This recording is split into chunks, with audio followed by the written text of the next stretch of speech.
God, I'm a 4-year-old today. We're live, by the way. Oh, perfect. I mean, I don't need to look cool. I look cool. I look like I'm packing.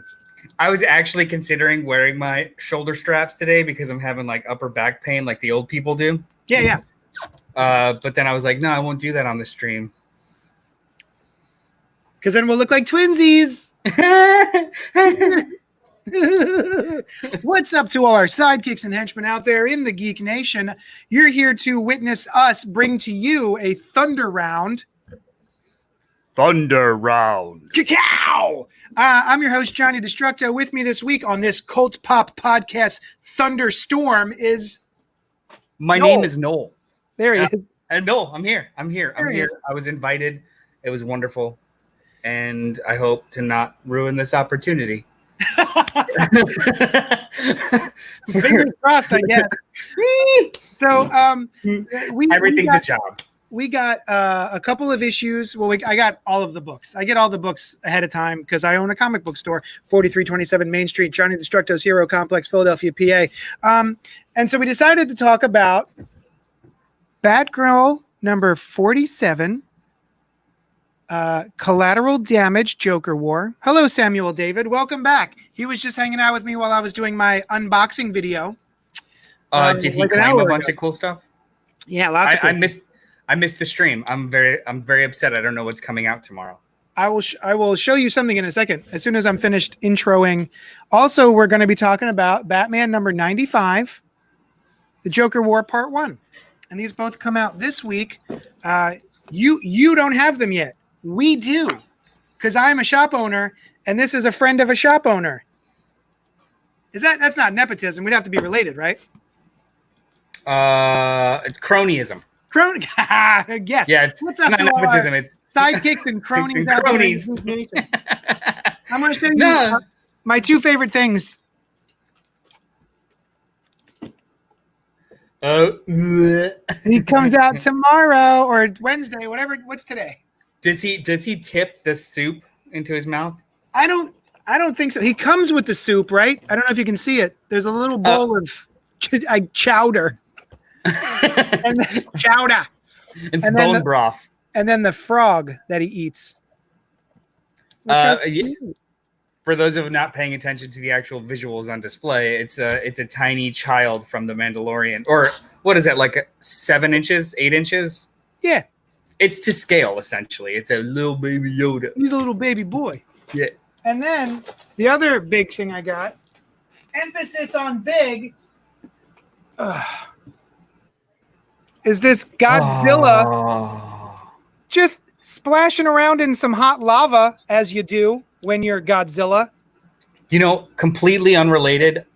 I mean, hang on. Very related, but more like unplanned. Yeah. Yesterday, I was going through, we cleaned up this room. So I was going through like DVD cases and coupon codes and stuff for digital copies and whatnot. I have a copy of, I have Shin Godzilla, the movie. I've yet to watch it. Me too. I completely forgot about it. I was like, oh my God, I'm going to have a Godzilla night. Yeah. Everyone tells me that's a great Godzilla movie to watch. Yeah. Apparently it's, what is it? The Attack on Titan people did it. Oh. So it's like a completely different type of vibe. And then there's like lots and lots of bureaucracy in it. So like more than half the movie is not Godzilla so much as like the government screwing up the response to Godzilla and just to make things worse. But yeah, which I was like, oh, cool. That's a new angle. I like it. So, all right. We're here to give you 60-second reviews. We're going to not spoil the books because they're not out yet, even though I kind of want to spoil the books. Oh, wait. Who's going to do what?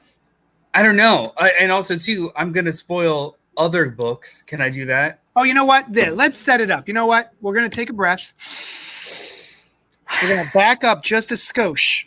And then Noel, because I have missed the last couple of issues of the Batman leading up to the Joker War, why don't you fill me in and the rest of the people on how we get to Joker War? Go. So, how far back do you want to go? The death of Alfred? Because I think that's probably... 1. Okay, so... No, I'm kidding. This is 95. There's a man named Tom King. Yeah. And there's a plane, and Batman's on it. No. And on that, that was number 1. Yeah, jump, skip ahead. Oh, okay, so we'll skip ahead to 86. Alfred is deceased. Batman is rebuilding the city. So this is in the wake of City of Bane, right? Bane took over the entirety of Gotham. Batman disappeared for a while to heal and train, came back, took over the city. In the wake of that, he finally put his money where his mouth is and is now redesigning Gotham to be a safer, more modern city. That's the big conceit of James Tynion's run so far. Those first 6 or 8 issues, the arc that was called His Dark Designs. So his designs for the city, he was having, in lieu of Alfred, he was having Lucius Fox, his man in the chair now. Yeah. During all this, they introduced this new villain called the Designer, who is apparently this individual who makes a living designing these futures and possibilities for people, usually does it for nefarious master criminals and gives them like the plan that they would need. So like all these plans are popping off, and Batman finally finds out that this designer exists. He discovers who it is, gets to them, and it's revealed that the designer is actually dead.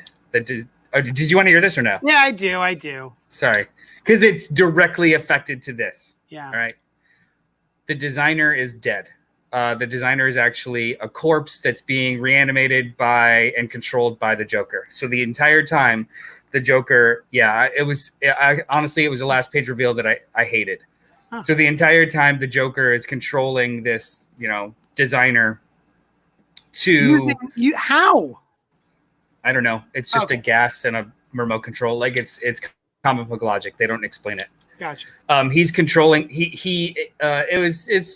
a feint. Like the designer is actually the Joker. The big plan was that he set up all these distractions and things to completely take all of the Wayne fortune. The Joker knows who Batman is, knows the whole family. He now controls all of Wayne Enterprises and the Wayne fortune, and is in the middle of dismantling all of it and playing with all the toys. So Batman is. Did he achieve this by robbing the the stock market? No. You mean like in the movie? Yeah. No, he just bombs and vests at the stock market. That's how it works. That's stocks and trades. Dark Knight Rises. There was this whole subplot, and the characters in here, the character of Graves, the underbroker. It's really, really quickly. Tynion sets up this kind of bank for criminals. Like it's almost like a Swiss bank, but it's underground.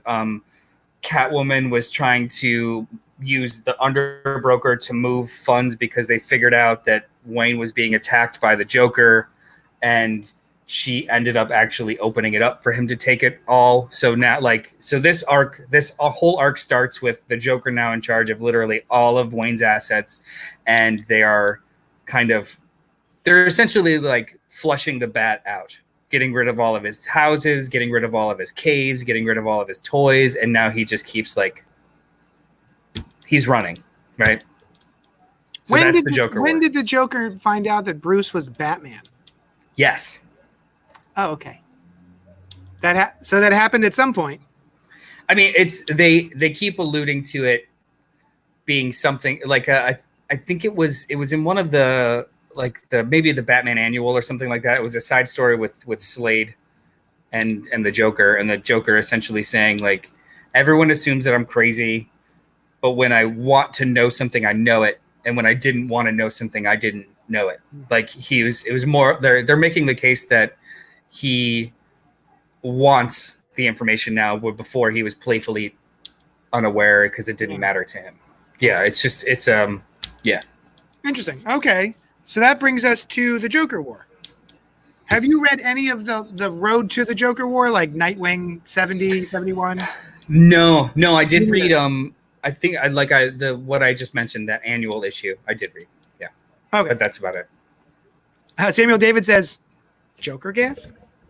Yeah, it was weird. So if you remember, we reviewed it on the show. It was a issue 87 or 88 or something. I think it was the first Jorge Jimenez issue where he what was it? Catwoman and Harley were at a grave, and the guy's body, like a gas came out or something, and it was like animated for a second. It's that same kind of thing. Okay. some sort of control of corpses. But we don't know Sure. who the designer is, and maybe they were no one. I don't know. Yeah. It's just it was a red herring. Ugh, all right, neat. Okay, so here we go. Hey, do you remember how since we're doing this, how did the Joker reattach his face? Oh, I mean, He took his it was off. it was healed back on because of Dionysian metal. You remember? Ah. So him, yeah, it was like he ripped his face off and like was dead and shit, and then he came back kind of like a younger man because of the regenerative metal or rejuvenating regenerative Regenital. because of the PP metal. Yeah. But yeah, and that's where like the big fight at the end of what was it, Endgame in Snyder's run, where the two of them were, in all that metal fisticuffs. Yeah. I think Batman's eye was poked out or some shit, and they both died, but really they were just kind of reborn out of that hoo-ha. Dionysium, the Batmanium. All right. Yeah. All right. So do you want to do? Why don't you do the Batman? Yeah. I'll do Batman. You do Batgirl because spoiler alert, you really, really liked Batgirl. I did. Yeah. All right. Okay. Now that we're set up, Batman number 95 by James Tynion IV with art by Jorge Jimenez. I'm very happy to see Jimenez on this book, by the way. BT dubs, as they say. Which Joker is this? Anthony D says, the three Jokers. Yes. Yep, it's a Joker. All right, you ready? Let's do it. So the art's spectacular, but as I had just spent 5 minutes kind of describing, the entire arc before this, the whole 6 or 8 issues before this issue, was just a secret lead into it. So all of that groundwork, all of that work that they are laying out for this to be a big story, I personally was expecting a big old something. Mm-hmm. And this is a lot of, all right, like story-wise, nothing truly happens. It's just more cat and mouse of the Joker kind of pulling at strings in Batman's whole apparatus. And one small mystery kind of gets introduced, but other than that, this is a little bit this is paced a little bit like business as usual and doesn't feel like the opening salvo of an event, which I kind of was expecting. So as far as my expectations go, it was a little underwhelmed. However, I did enjoy it overall. Cool. Yeah, I also enjoyed it. Because I was wondering about you and how you were enjoying the book, because I know that you and I had different takeaways from after Tom King leaving and James Tynion IV taking over the Bat reins. Mm-hmm. I was enjoying it. It felt a little bit more big and fun than the Tom King stuff, and I know you weren't enjoying it as much. So I was curious to hear what you had to say about this, because I also was enjoying this still. I like to be clear. I like to be clear, because you painted me poorly. I didn't. No, I'm just kidding. I didn't hate what Tynion was trying to do. I hated the look of it, and I hated the pace of it. So we went from something that was relatively intentional and super plotted out, which it has its own problems. Yeah. Into I really don't like Tony Daniel's art. It was super edgelordy and very scratchy and weird. Yeah, that's kind of cool actually. Yeah. But I didn't like the art. I didn't like the just the whole way it was all wrapped up together. Like if he wanted to do something big and fun, it came off as mid-90s Batman as opposed to something fresh.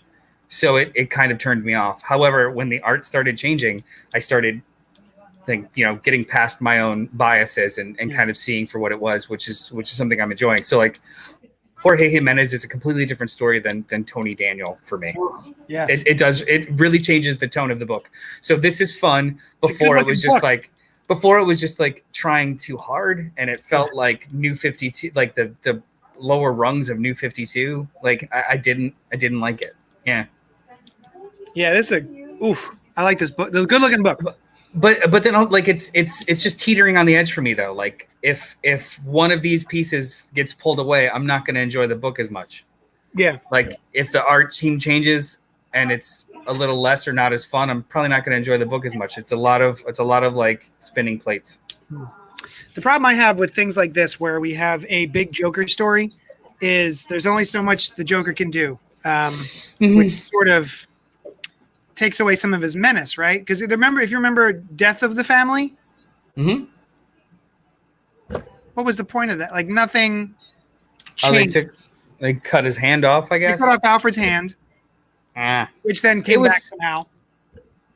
It was weird. All of it was like, this was the inception of all this too was supposed to be like the end of something, because I guess the whole 5G thing was supposed to happen like right at the end of this. Oh. So this was from inception was supposed to be, you know, the last Joker story, the big one. But now that all those plans have changed post DiDio, they're still going through with this, but I feel like maybe it's going to have a little bit less of a. I'm curious. A bump, you know, or a little less of a exclamation point at the end, and more of just like a ... Yeah, ellipses. Yeah. Do you have a timer, or should I time myself? I have a phone. So I'm going to time yourself. Joker War Collateral Damage, which is Batgirl number 47, which my cover has the Joker outside of Babs's door. And then he's got the Terry Dodson. It is the Dodsons. Yep. Alternate cover. So, and this is by Cecil Castellucci. Am I saying, is it Cecil? Yes. And art by Robbie Rodriguez, who is co-creator of Spider-Gwen. I'm ready when you are, my friend. And... Oh, hold on. Don't go. Someone is at my door. Talk to the people. I'll talk about something. Let's talk about Tom King's Batman run and how it's just I feel like it's harshly maligned, and I am not a giant fan of Tom King.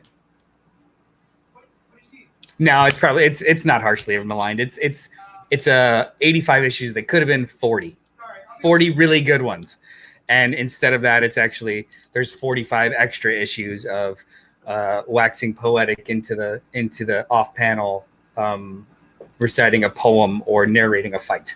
Yeah. Hi. No idea what you were talking about, but I'm sure it was breathtaking. So I was talking about Tom King Batman. Yeah. All right. I'm 45 great issues out of 80. 25. Yeah. 45 great issues out of 80. And start. Go. Okay, so Batgirl, number 47. I haven't read a single issue of Batgirl for the past, 2 years. Like, I might have dipped in, but I don't really care, even though I love Babs as Batgirl. Anyway, I didn't know what to expect with this. I was definitely intrigued by the cover, because we know how everything went down the last time the Joker was at the Batgirl's door.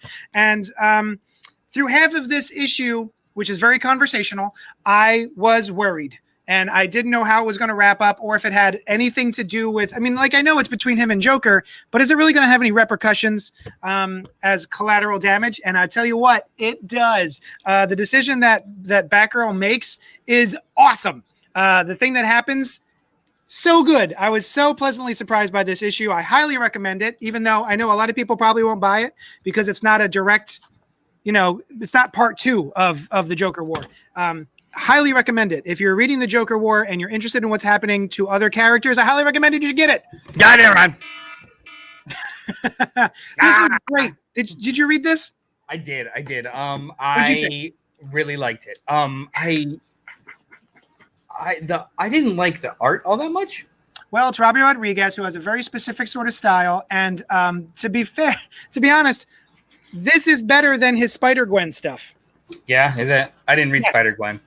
Spider-Man was so loose. It's digitally drawn, and it's just so loose and fly by the seat of your pants artwork that it's got an energy to it, which I appreciate, but it's too loose for me. And this is much, much tighter. And while Spider-Gwen utilizes a lot of very neon colors, like a whole neon spectrum of colors, which is very cool, it can be a bit much at times. And this has a more muted, realistic, quote unquote, color palette, which I think serves the story a little bit better. Yeah, there's a couple of really cool layouts for pacing that are fantastic, but when he gets into a lot of action or a lot of motion, proportionally the bodies just change in such like drastic ways. It's more off-putting than it is kinetic. Yep. And I just didn't really care for it too much. And then, like facial expressions change on a dime in a very weird way. Sometimes huge, sometimes small. It's a very different style. It wasn't like super off-putting, but it was just like, oh, okay, it's odd, but all right. Yeah. Very stylistic. Yeah. I have no idea how or when or where this fits in. However, it was super good. Like as a character study for Barbara, like the first 2 pages, I didn't even understand what was going on because neither of us have been reading Batgirl. So I'm like, who the hell is Jason Bard? Yeah. How's that? Apparently Batgirl threw him off a rooftop and now Babs is dating him. That's all I got from this issue, which is intriguing. As you do. Also, too, I'm wondering how they'll fit this in, right? Because it is an official tie-in. Yeah. So I'm wondering how they fit this in, like where the Joker and where Batgirl or Barbara is kind of left at the end of the issue. It's like, I mean, are they going to pay lip service to this in the next issue of Batman? I hope so. Are they going to Also, too, this series ends at 50, right? Does it? Yeah, like they're ending Batgirl at 50. Oh. Yeah. I think it was in the October solicits. Here's the thing. I love Barbara Gordon. I love her as a character. I love her as Batgirl. I liked her. I loved her as Oracle. And while I was appreciative of her being back in the suit, I was a little bummed that they took their only what's the word I want to look for? Handicapable character, right? Who was in a wheelchair. Yeah. It was a very cool character to have. She's very capable despite being in a chair, and she was a very important part of the Bat family. But I was also like, oh, she's Batgirl again. That's fun. I want to like a Batgirl book, but they haven't kept me. Every time I dip in, it just doesn't keep me for whatever reason, even though I'm here for the character. Yeah, well, it's the Captain Marvel problem, right? Like now, finally, there's a Captain. Yeah, now finally, there's a series that's pretty fun. I mean, I think you really liked the last issue more than I did, but other than that, like it's a fun series. Well, I'm a big fan. The last Captain Marvel, so the people know, is an in-between episode. If you think about when the X-Men used to have the in-between episodes where they would play softball, this is one of those, but it's for game night, and I found it very charming. But yeah, I maybe they're going to restart a Batgirl series. Maybe. I always want there to be a Batgirl book, but I very rarely stick around for the Batgirl book.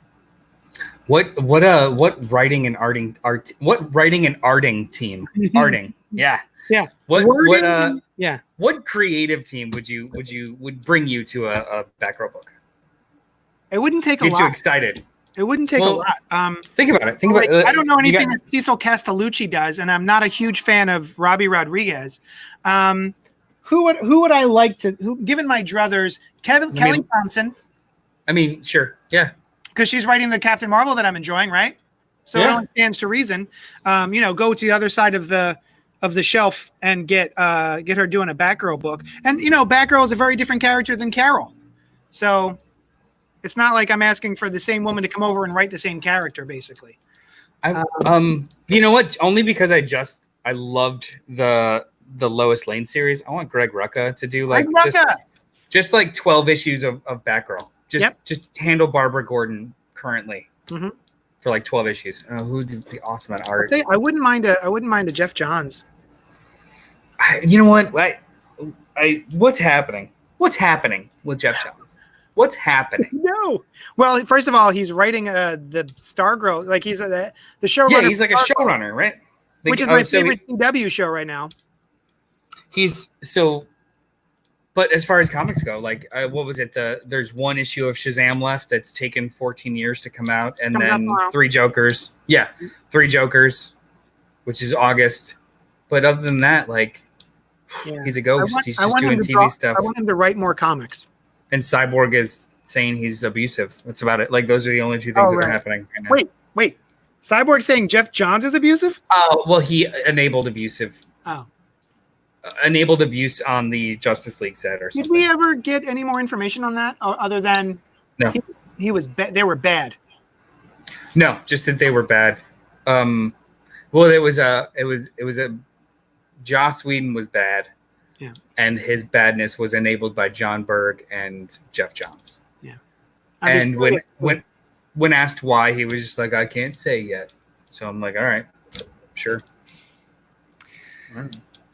I mean, you enough to where you could say something happened. You just can't say what. So okay, I guess. So yeah, there's a bunch of good stuff coming out this week. I'm very stoked. Just because, in case people missed my previous video where I was doing an unboxing, I did. There is a free Comic Book Day Spider-Man offering, which your local comic shop should have. It's finally the last trade paperback of East of West, Volume 10. Finally wrapping up the series. Mighty Morphin Power Rangers Beyond the Grid, trade paperback. Oh, no, that's not for me. Oh, but what might be for you? Yeah. Yeah, this Power isn't Rangers Ranger Slayer, drawn by Dan Mora. Yeah. I am unrealistically excited for that issue. I don't understand. Who is this? Do I care? I don't know. That's an alternate version of Kimberly Hart, the original Pink Slayer, or the original Pink Ranger. Oh, like and she goes bad. There's a multiverse of Slayer Rangers. Yes, I'm a sucker for a multiverse. Oh, it's so cool. A bad guy version of the Green Ranger that takes over everything and rips coins away from people. So like the Freedom Fighters are now the coinless, and it's a whole thing. It's awesome. Oh, Action Figure Expert says, ha, ha, ha, you guys doing? I'm assuming he's saying, how you guys doing? We're great, Action Figure Expert. Thank you so much. Or it could be, what are you guys doing? Yeah. Ha, ha, ha. You guys doing? Yeah. Also, I'm excited for Sins Rising, the Prelude one-shot, which, do you know who the Sin Eater was? Yeah, it was the cop that went rogue, right? I forget. It was a police officer that went rogue? I think it was, right? Yeah, it was during the Captain Stacy era. It was just a rogue cop. Jean DeWolf, the death of Jean DeWolf. But basically, that's the whole reason that Eddie Brock eventually becomes Venom. Is it? Yeah. So there was a serial killer out there who looked like this, and he was called the Sin Eater, and he was murdering folks. And Eddie Brock, somebody came out and called Eddie Brock and was like, "I'm the Sin Eater. I'm going to give you a full confession." And Eddie Brock goes, "Great. I'm going to print this full confession in the newspaper as a reporter without verifying anything."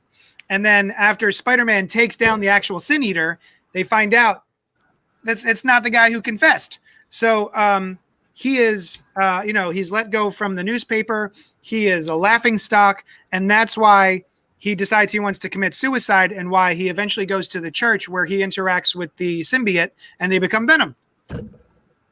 That's a roundabout way, but yeah.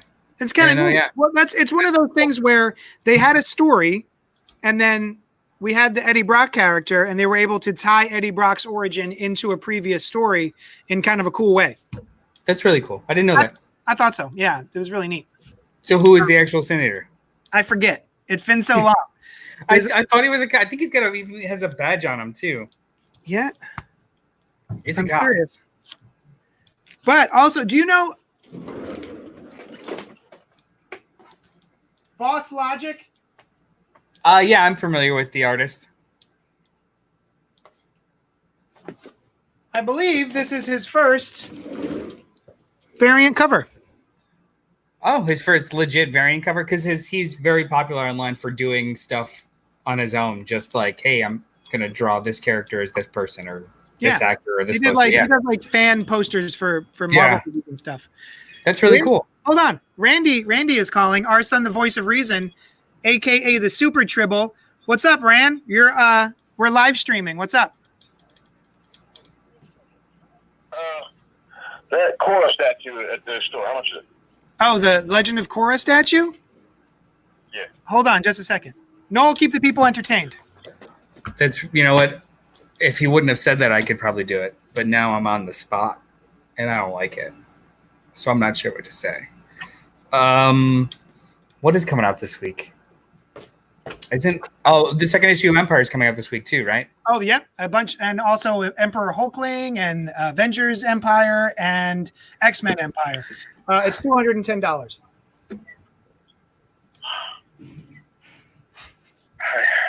All right. Who's it? Is it? Why did you want it, or is it a customer? Yeah. You want it? Yeah. Yeah, it's Yeah, beautiful. my daughter for her birthday. It's awesome. That's my daughter wants for her birthday. All right. So, Well, get back to me. I will. Okay, bye. Very gripping conversation between our son and the voice of reason. It's a wide statue. It's so good. Do you guys want to see it? I'll show you this statue. Legend of Korra. It's really big and wide. Or it's got a wide base. It's not very tall. It's just wide. It's a lot of statue. I don't have any statues. I'm not a statue person. Look at that. Look at that beast. Oh. So it's Korra and Asami in the spirit realm on their first date, and they're having a heck of a time. They're so in love. It's so beautiful. This is one of those things that there are particular things that I order for the store that I may or may not ever be able to sell, because this is $210. It's a pretty expensive statue. But I love it so much, and it brings me such calm joy that I just like having it in the store. Even if I never sell it, it's just, it's decoration, and it makes people feel nice. So it's just so pretty. But Randy, Art's on the Voice of Reason, wants maybe to get one for his daughter. I hope she's not watching this. He wants to take it from you. Yeah. He wants to. You know what? I see that thing brings Jadel's joy. I'm going to take it. So I'm going to push it on my daughter. That's right. Just so I can smite JD. I like this comment that Samuel David. Yeah, show it. Slowly. Yeah, show it. And then. Ooh, nice. Nice. I realized he did not mean them lasciviously, but just out of context. Yeah. Show it. Ooh, nice. Nice. I appreciate it. So anyway, you guys, we are going to be back live streaming this Sunday at 10:30 a.m. where we will be discussing this week's books. I'm sure the other people on the show will want to talk about Batgirl and Batman Joker War. I'm certainly going to read Sins Rising, the Prelude one-shot, and get back to you on that. If you guys want to help the show out, you can go to patreon.com/JohnnyDestructo. And if you're a patron, you can just tell us to do whatever. You tell us what to review, and we'll do it. Accurate. Yeah. Yeah. What are we reading this week? I just remembered I have to read Atomic Robo. Was it? Atomic Robo for book club. Yep, this Sunday. Oh yeah. Also, I'm selling this T-shirt. If anyone, I made it for myself, but if anyone else wants one, don't worry, be wary. This was a gag in the background of a Daredevil comic from like 5 or 6 years ago, and it has never left my brain. And I laughed so hard at "Don't worry, be wary." Is that the Mark Waid era? Yeah. Yeah, because they also did the "I'm Not Daredevil" T-shirt in that series. Yeah. But no one ever made a "Don't worry, be wary" T-shirt, so I thought, perfect. I'll make myself one. If anyone else wants one, I'll make them for him too. Thank you so much for joining us. Thank you, Noel, for joining us. You're welcome. If people want to tweet at you, for joining us. Oh, if people want to tweet at me, they can find me on Twitter at Mr. Bartocci, MrBarTocci, or just on any of these feeds or on the Cult Pop social media. We'll always respond and say hey. Let's see, MrBarTocci. TOCCI. Oh, Mr. Bartocci. Look at that. Magic. Actually, you know what? From now on, I'll just probably do that in the tags. Not bad, right? pretty Yeah. good. All right, guys, we love you. Thank you so much. We will talk at you later. Bye.